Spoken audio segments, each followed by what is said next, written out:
Now, our main focus point today is the fact that 1 in 3 Americans experience financial fraud in the past year. And this is a new Bankrate financial fraud survey that 34% of Americans have experienced some sort of fraud or scam in the past 12 months. And 37% of those have actually lost money, meaning that they didn't get refunded. They weren't made whole. They actually lost money.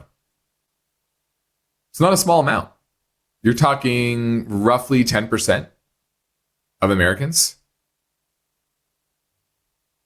That's millions of people.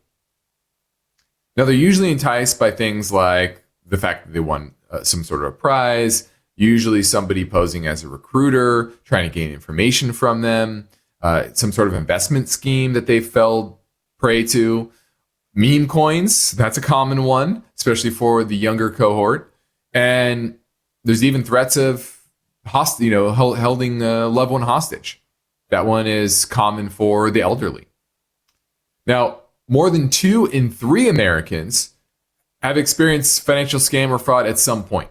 I know I have. You have credit cards being used for things that you didn't spend on, right? Luckily, they've all been credit card related. I was able to report them, and that was made whole.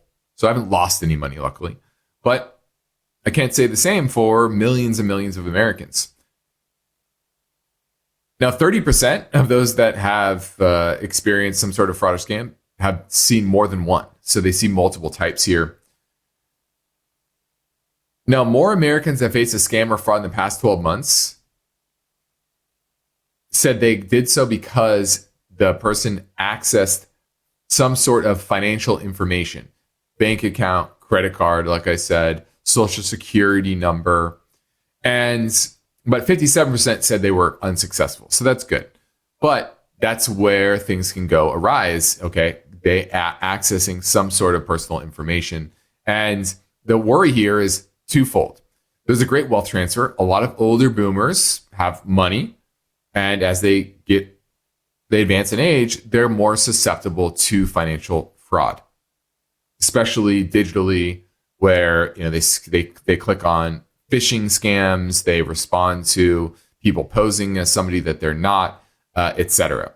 So that is elevating the risk here. And then you also have the CFPB, which looks to, under the Trump administration, be gutted. And it's a body that will help prevent and call out consistent scams. And so the worry here is that it will embolden these scammers to, put even more effort, because the odds are good that they won't be watched as closely as they were before. Now, what's interesting about the statistics of the generations is that while the older you are, the higher likelihood you have experienced some sort of a scam.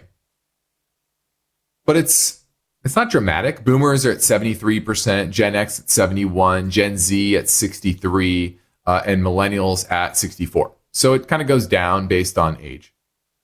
But what's interesting is that Gen Z, the youngest cohort, 18 to 28, they're more likely to actually lose money.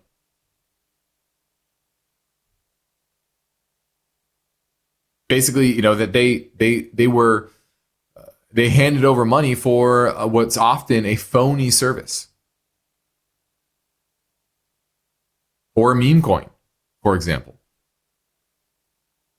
And so I think that's my biggest takeaway here from this is it's obvious that the older you are, the more susceptible you are to being targeted.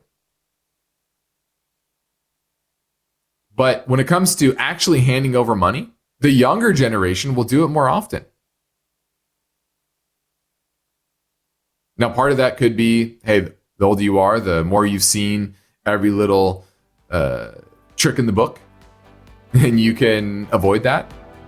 But the reality here is that these younger Americans are maybe trying to get rich quicker, and there's societal pressure, because they should be more tech savvy to avoid these things. But the reality is they aren't.